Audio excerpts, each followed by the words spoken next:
Hello and hi. I can't even put into words how excited I am to be here with you for this game because I could go on and on, but I think you should introduce yourself to everybody before I go off on a very long tangent. Okay, so I usually go by CB or C Bedford online. But my pronouns are they, them, or any pronouns. I'm very much a person who's like, oh man, I don't want to have to pick or choose a gender. I'm not into that, right? Who needs to? Um, yeah. But I still use the name Christine sometimes because my mother gave me that name, and I can't let it go. So Christine is also fine. And yeah, so I am like the artist and the kind of creative director for this particular project. I come from the team a la mode, and that team is mainly me and my partner Tom. So he does all the programming and actually makes it a game. I do like kind of what you see. So all the modeling, all the characters, the paintings. I did kind of the writing. I did the most of that. And we share the effort of like level design and game design together. So yeah, I learned a lot during this project and Oh my kind of gosh, I yourself. bet, yeah. By the way, for those meeting me for the first time, my name is Jeff. I play lots of games like this. I am a big survival horror fan, and full disclosure, I actually started streaming this yesterday, so I have like about 2 to 3 hours logged already, and I have loved every single bit that I've played. But I wanted to take it from the top for the audience here. And I had to like go a little bit just to start in this moment because I thought it was such a fun way to introduce Michelle. Because like the first line of like that'll be 5:46, I was like, because like for those who missed it, this guy was going on and on. She was daydreaming, and he was going on about his failed marriage proposal, and she could not care less. So, what a beautiful intro to Michelle. What went into the process of uh, creating her? Because from what I've seen so far, she is a really fun protagonist. Okay, so it's kind of funny. I guess a good way to sort of preface it is she is sort of an example of what happens when you get to do indie dev and no one can tell you no. And that also means that the first time you do something can be the correct version. So Michelle is the first like humanoid like 3D model I've ever made. She's had a couple tweaks Wow. here and there, but she was the first one that I made like when I was seriously starting to work on this game. And yeah, so essentially it first started off as what's like a kind of fun character design to sort of work with, and I wanted to do like this character with a big puffy I was into the big fur coats at the time because I've got one Yeah. like this, yeah. And it just kind of went from there. I just really liked her design. And, this game is filled with a lot of characters that I've had for many years that come from very different, like, different stories that I've integrated into this. So it just felt right that this character that I just like made and created was the protagonist for this game. It just felt like, okay, she's new, she's fresh. She should be kind of like the face of the game. Yeah, I felt like she's such a good driving force for this. Just like the setup for her journey through this, I Yeah. thought is very well done. And I'm also curious because all the characters, as you're going to see, like just the way they're designed and their style and everything, they all have their very own distinct personalities, and I have loved each and every one of them for different reasons. But I'm curious, do you have one that you enjoyed working on the most? Oh, that's really hard because like They're all your babies, right? yeah, and again that's going right back into the indie dev stuff because I did work at another company for like a couple years before this doing character design. Fun. Um It and shows. thank you. Well, it's that thing too of like when you're working for another company, there's so many other voices, especially when it's a bigger company and there's like bigger publishers involved. A lot of things get changed. A lot of things sometimes you get this thing coming back from like an entity that you've never met before.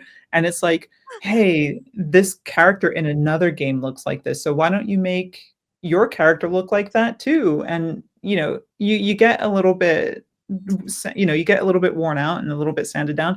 I had a great time at that company, and like the people I did speak to on the daily were like really good and supportive, and really enjoyed the raw stuff that I made. But Hmm.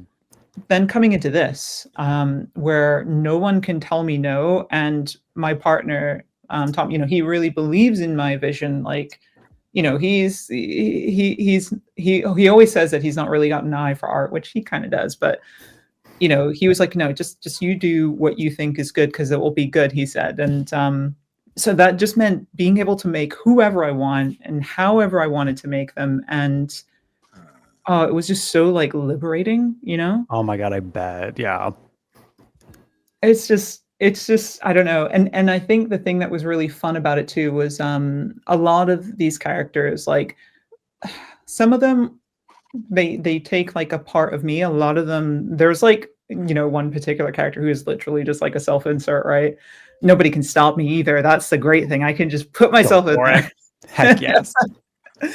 But a lot of these characters, like they also have parts of like my friends and like my family, and people that I grew up around, people who really influenced my life. And it was just nice to be able to have them kind of crystallized into a fun little world that, I don't know, I hope is kind of full enough to really let those personalities shine, at least. Oh, absolutely. I genuinely, like, as I was, having the dialogue with all these characters, I can tell that you pulled from like some good like personal experiences, or just like maybe even conversations you've had with characters like these in your own life, because the dialogue all feels so natural, and it feels like I'm just kind of sitting there hanging out with these characters, and that's what I love to see. Oh, thank you. Thank you. I think the dialogue itself was really tricky at first, because writing isn't like, I don't have like a strong background in writing. I've done a couple comics and stuff, and there's a bit of an overlap in when you're writing for comics. The writing is supplementing like the art. It's part of, like, it's not standing on its own. And it's the same thing for games. Like the writing is supplementing the game. It's not standing on its own.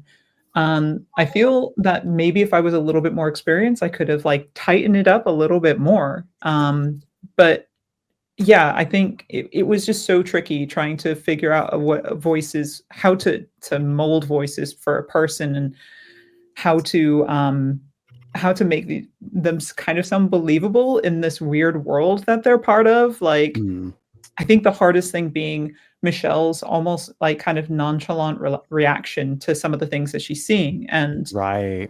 it seems like like initially I was like, oh, she needs to kind of react a bit more because that seems natural. But what ends up happening when you do writing like that for a game where people are playing, if you actually have the protagonist react in a way that people naturally would, it just would become so tiring seeing her exclaim for like, the 50th time, I can't believe that I'm seeing, you know what I mean? Right.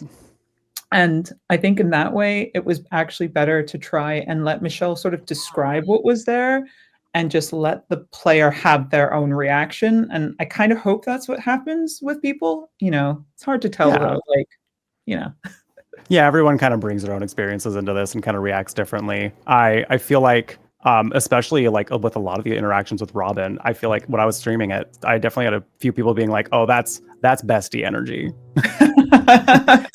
like immediately. I'm really glad. Robin, I will say that is the actual like proper, like, okay, the other characters definitely, I would say all the bad characters are the ones that have like my, what I feel are my personality traits that I really struggled with. And bad characters meaning like Daryl, the Duchess, anyone who kind of seems a little bit like awkward. That's me being like, oh, I hate this part about myself. How do I turn that into an entertaining character? Yeah. But Robin, through and through, is the self-insert. Like, I have the hat, I have the jacket, I wear that outfit all the time. Oh, so this is you. So this is you. Yes, yeah. Give it up. We got CB in the game as well. I love this. Sometimes it feels a little bit awkward, kind of like admitting to that. But at the same time, I think just over time, like, growing up, seeing like the media that we did, especially for like my age group, in the sort of late 80s, early 90s, even early 2000s, just after a while, you're seeing like the same kind of people, and you're like, oh, I want something more. I want something that hits a little closer to home. Sometimes I'm watching like two characters, and it'll be like, I like you see the chemistry of some characters on TV sometimes, and it'll be like two women, and I'll be like, why aren't they like kissing? Because they like each other more than like the boyfriend character that they have randomly floating around in the background. Right. So after a while, I was just like, you know what? I'm going to put exactly who I want in the games. And that included myself because there were a lot of things that I struggled with my self image, with who I was as a person. And I just thought, you know what? Am I allowed to swear? I shouldn't, but I'd be like, you know what? Just put it in, put it in, put her in there, put them in there, put him in there, and just let people like experience, I guess, a part of me. Yeah. No, and I think you're kind of a testament to how like that is a possibility. Like you are a multifaceted human being that can exist within like the confines of like a fictional universe and develop a really interesting story. I think that's great. Is there anything in particular that like inspired kind of the story and how this all went? Because I remember it was first marketed to me as like neon survival horror, and I was like, ooh, wait, that sounds really neat. And then I also saw someone streaming it, and they titled it Gay Silent Hill, and I was like, wait, that's amazing. So like, was there anything you in particular you pulled from for like inspirations on creating this experience? Okay, so I think in terms of like direct inspirations, in terms of like other video games, things like Resident Evil 4. My partner really pulled in some like aspects of Zelda that he really enjoyed. For me, it was like I enjoyed like things like Illbleed, and Ooh. yeah, Illbleed. I remember that's when I had like a Dreamcast in my room, and nobody like I think all of 5 people in the world have played Illbleed. Yeah, And that's what I've heard. yeah, it's like such an obscure thing now. But also, gosh, what else? Oh, Silent Hill definitely is like, that was one of my first. I remember my brother playing it. I was too scared to play it because it came out when I was like really little. It's a little And scary, yeah. yeah, and but the thing was, it was so fascinating.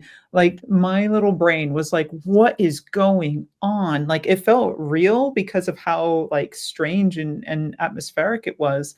So it really pulled me in, and it was that thing of even when I'm not playing the game as a child, I'm like, I'm watching my brother play, but I'm thinking about it when I walked away from it. Like, it just sort of stuck with me. Um, so, but there's a lot of other like outside influences as well. And Twin Peaks has a very far and wide reach in terms of the different media that it does, intersect with, and that people pull from it. But the thing for us, the inspiration from Twin Peaks for us in this wasn't just like the weird stuff happening. It was in Twin Peaks, there's like two sides of it. There's like the happy kind of soap opera side of it, where it's like, there's these character interactions. They're all talking, they're all living their personal lives, and you're watching that unfold. And then there's the dark side of it, where there are the dark sides of the relationships. There's the supernatural aspect of it. The supernatural aspects of it. Yeah. Coming in right here. So it's like I was really interested in that dynamic. It was like the thing of I was calling it the cherry pie to Black Lodge ratio. And Okay.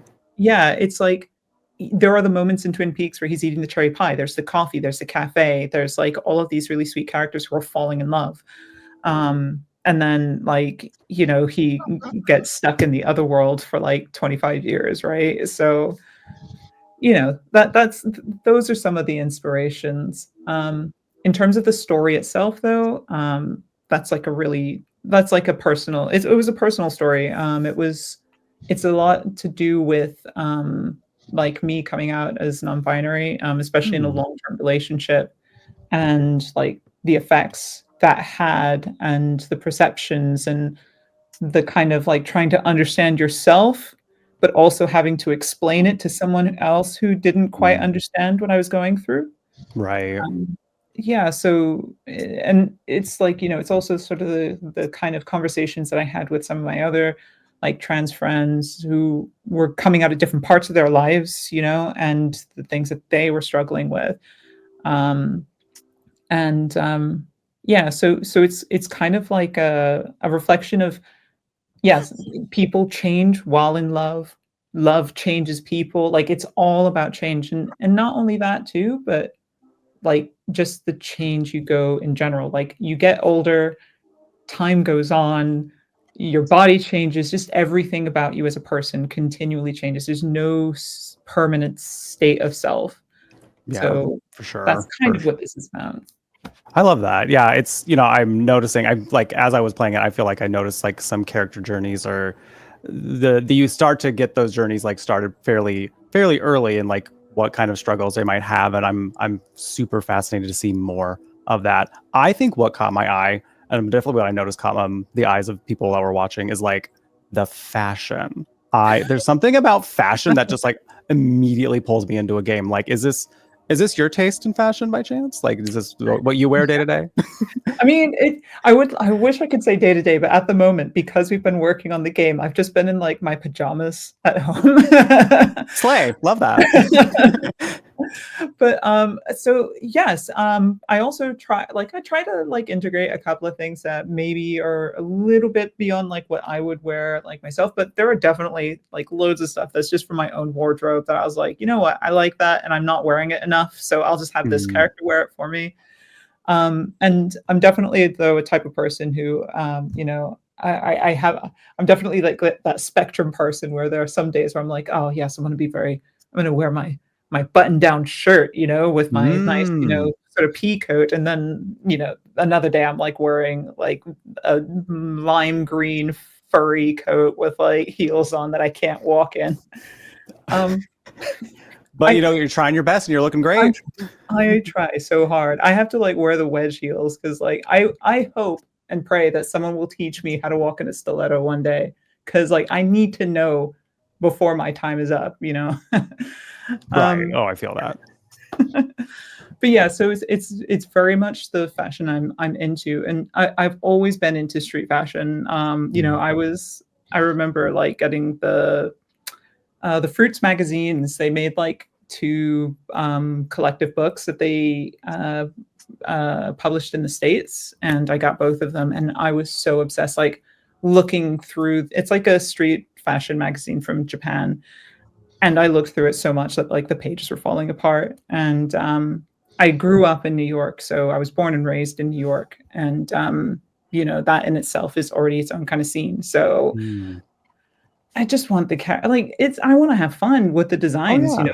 I want to have fun. So Yeah, there's a lot of fun stuff to look at in this. I loved her outfit immediately. Marty's outfit. Oh, so good. There's so much that just a fashion sense I feel like tells you so much about a person, and I feel like you mhm, did a fantastic job like bringing that personality out in the characters just through what they're wearing. thank you. I take that as a really high compliment. And I think yeah, I think it was absolutely something that I wanted to show because I feel that fashion in itself, it's like fashion is like one of the things that we have like some of the most control over, and maybe Mm. not for everyone. Like I understand it completely depends on circumstances, but for many people, that is something that they can choose for themselves, and especially if there's like a certain point in your life where that is like the first way you kind of express yourself. Mm. And yeah, I think, yeah, that's I definitely wanted it to be that. Like I feel that the way I like to do design my characters is like I do kind of start off with something a little bit tropey. Like, okay, Mm. Marty has like the kind of grungy look. He's a little like, hey, dude, working at his record shop, but Mhm. I want to like take something of that character and put something in there that's a little bit more believable about them, something that gives them a little twist, like the friends you have in real life. Like, everyone's got like the goth friend who, has a really specific interest of like, I don't know, sea slugs or something. And like, they'll just go on and on about sea slugs, but they're like completely dressed in like this goth look. And otherwise, they're totally into that lifestyle. But there's just something about them that just makes them unique. Yeah, for Yeah. sure. Speaking of like unique, there's, with all the different kind of like character journeys that are happening in here and the storylines that they're being taken on, I'm curious, is there one that like, because I know like as myself as like having written a lot of things as well, like there are definitely some things where I'll like get to writing it and I notice it starts bringing up emotions and I'm like, oh my gosh, ooh. Is there anything in particular that you felt like when you were creating these stories, like kind of almost was like cathartic for you to see turned into a game? Oh gosh. Hmm. Yeah, there's quite a few of those things. I think probably both. There's like a story with an angel in there named okay, I don't even know how to pronounce my own characters' names, and I've been seeing so many people because I say Camuel, and then I've seen people saying Chamuel and Shamuel. So Okay. You know what? That makes me feel better about when I get to pronounce it. So I'll just be like, well, CB also said that they don't know how to pronounce it either. So it's fine. it's just it's like an uncommon name now. So I think anything flies really. But so this character and like kind of his storyline is a little bit about like repression. And I think that was pretty cathartic to write about, like, this thing of because also I'm having to write like the different paths that the player can go down. So it's like I got to both write the path where it's like the action that I would like to, that I have taken or would have liked to take in life versus the path that I used to take in life or what it would be like if I hadn't made certain decisions. And in both ways, in writing that, it felt really like, oh man, things would have been so much harder still if I hadn't changed. But you get to go back into a mindset that you used to have and really think like, you get a sense of how you used to be and how you've changed from that. And then yeah, like writing this the path of that I'd like for people to take. But I don't know. It's like trying to make everything feel like a valid option. Um, Okay. yeah, so in that way, like the whole process was cathartic just because going through the different paths meant that I could kind of explore the different ways that I felt about all of these things in my life. The Duchess's, without getting too spoilery, the Duchess's path. Um, when writing the Duchess, I tried to approach it both as like a villain that could potentially turn into like a heroine at the like Mm. yeah, like partway through. So I always had in my mind that there was meant to be a specific point throughout when people would find them relatable. Uh-huh. And I like that. that was yeah, it's sort of satisfying. I hope it's worked. It feels like it has for some people at least. Yeah, I love how I kind of seeing that like trajectory of like maybe someone who is like an antagonist or a villain and then kind of turning into like, oh wait, maybe I don't have to be that way. Yeah. It can be really nice. Since we're approaching the end of our time, I was curious, there's definitely a lot going on in this game, all with like really unique, fun journeys that I'm really excited to see unfold. So I'm curious, is there something that you hope people kind of take away from this? Like after they finish the game, like what are you it kind of inspiring them to feel through this story? Oh, I hope that people feel like it's okay to change. Um, Mm, yeah. and that what you change into isn't even necessarily the last transformative thing that you'll go through. And I feel that now, especially because, like I said, I'm as I'm getting older and realizing, like, not just the change with my perception of how I want people to see me, there are just things that are changing about my body that I cannot control. Like, it's the very mortal feeling of like just getting older. And it takes so much work to feel okay about that, Yeah. to kind of like see your youth like slowly fading away. And yeah, I just hope that people will feel like, yeah, that it's okay to change, that you will continue to change, and that, you know, just to sort of accepting it and finding a way through it and yeah, take control of what you can and whatever you can, like, as much as you can, but also there are just going to be some things that are out of your control, and that's okay. Yeah, I think being able to kind of release that like sense that you have to like have control over everything that goes on in your life, and even like your identity. Like sometimes things Mhm. come up where you're just like, oh right, that can happen. And like now that I'm encountering these things, like, oh, I am allowed to kind of morph into my experiences and Yeah. what inspires me to be the person I would like to be. Exactly. Exactly. I think that's the best thing. Like, you don't have to pick one thing and then just stick with it. It's okay for it to change. It's okay for it to change back. Yeah. We call that discovery. We call that growth. Yes. Absolutely. I have loved getting to chat with you about this. You have definitely a little bit of inspiration to me because I feel like the way like you have put a passion project into the world, and I feel like it's been incredibly successful. So I think that's Thank you. such a great testament to like anyone watching being able to follow their dreams exactly the way you have. So feel free to tell people where they can find more info on the game or where they can grab the game for themselves. Yeah, sure. It's on Steam. It's out now. It's already out. You can buy and purchase the full game. And yes, it's called Sorry We're Closed. Oh, excuse me. We're also, I think it is also on GOG and Epic Game Store. I think my partner knows more about that than I do. And as well as that, you can follow us on Blue Sky. Where Hold on, I got to check. I'm pretty sure we're Alamode Games on Blue Sky. I think I saw that just before the segment. Yes, I believe Yes, we are so. Alamode Games on Blue Sky, Perfect. and it's the same on Twitter. Though obviously, I think a lot of people are sort of migrating to Blue Sky, so like I'm trying to be a little bit more active on there first. But It's a little bit better for engagement coming from someone who's done a lot of social yeah, media. So you're in the right place for sure. Uh, so that's where you can mainly find out about the game. And if you do purchase the game and you do enjoy it, please leave a review because, like for indie games, that is the one thing that lets us kind of strive and kind of live amongst a yeah. lot of these other larger titles. So Yes. thank you again, everyone who supported it so far as well. Yes. Well, thank you again so much for joining us. It was really great getting to chat with y'all. Don't forget to stick around, everybody, because we got a panel coming up. So stay tuned.